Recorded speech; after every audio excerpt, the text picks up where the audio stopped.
Right, I'm going to be talking about the bitter sting of regret. It's a video for myself, really. I'm going to look at, in my short 19-year lifespan, what are some things I regret. And if I was 16 and I could watch this video, I'd change these things, and it might help someone who was in a similar position to me. But also in 3 years' time, when I'm 22, I'll be able to look at it and go, hey, I regretted these things, but I lived my life the way I did. And now that I'm 22, I regret less because I've learned from my mistakes. So, not doing a gap year, that one is something that I'm really regret now. Between 18 and 19, you could do this gap year that I could have taught English as a foreign language in like Portugal or Spain or something. It would have been a great adventure, a great experience, and I really regret not doing it. Could have made a good bit of money, travelled, and I just think if I could go back, I totally would. Because it's a good use of time. The stories, that adventure, makes you unique.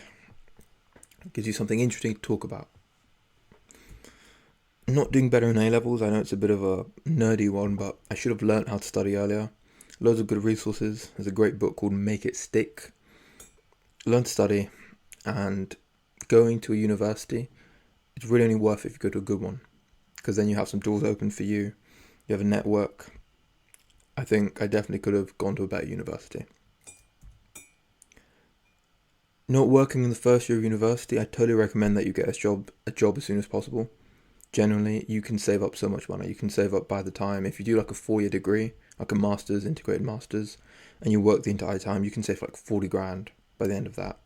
Seriously, like, you make £10 an hour, you work, I don't know, let's say 20 hours a week, that's $200, for 800, 9,600 every year, times it by 4. Yeah, the interest rate, if you put it in like a bonds account, that's probably around 40 grand. So I'm halfway through university, but I'm going to get a job soon, and hopefully save like 10, 20k by the time I graduate, because that money is useful. I'm going to learn from my mistakes. I'm going to do better in the future. Okay, that's why I'm making this video.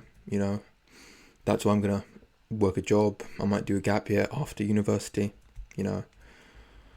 What else? This is a quote by Seneca. It says that we suffer more in imagination than we do in reality. I think that's really true. I think I'm not going to let this stop me in any way.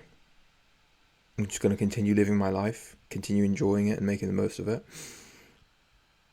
And realize that I can't let anything hold me back. And what really is going to make me suffer is me imagining what I could have done, not what I actually did.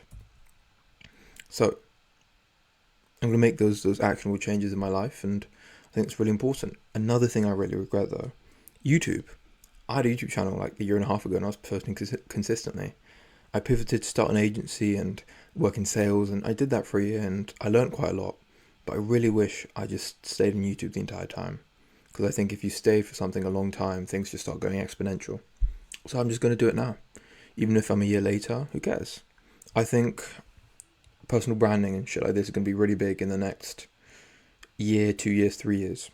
So I think if I can start now, I'm going to have a small advantage. And if I do it for the next 10 years, when it's really big and popular, I will have, done the work and be able to take advantage of it. I also enjoy it. It's something that I do, even if I only got to 1,000 subscribers and making like $300 a month from it after 10 years, I'd be happy with it. Because learning to speak, learning to create good content and tell stories is something that would serve me for the rest of my life. And if I'm 30 and I'm making like $300 a month of this, still, so long as I'm making good videos that I'm proud of and I'm really developing my storytelling skills and my discipline, it's something I'm really proud of. So, what will my future hold? Content, daily content this year, and cool journeys and adventures. So, these are some things I want to do. And I have an MMA fight in 5 weeks. I'm going to film about it and talk to you guys about it and just make the most of my life. I don't want to just live this monotonous sort of university, job, holiday to fucking Spain every year or like twice a year or whatever. Do that till I'm 60 and then die. I'm doing like a professional MMA fight. I want to get massive. I'm already like 88 kilos. I want to get to 100 kilos and lean. I want to drive around all of the UK, maybe on a motorcycle. Just camp around and just vlog that and show like how you can live this like sort of just nomad life for a bit and see if I can really be that minimalist and do that stuff.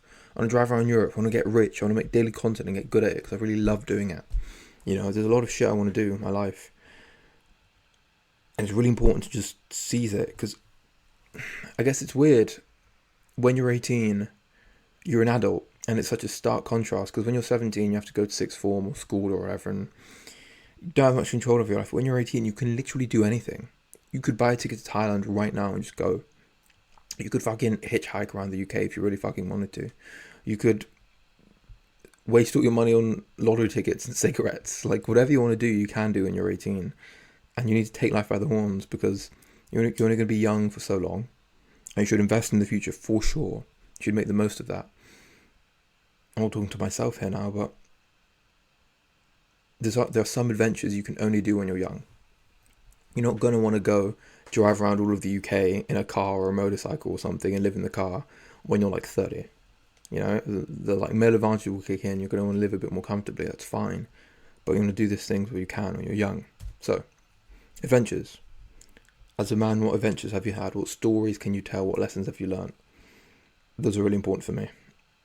First step is to make some money in a part-time job. So I'm going to get one of those. And yeah, that's it. That's the end of the video.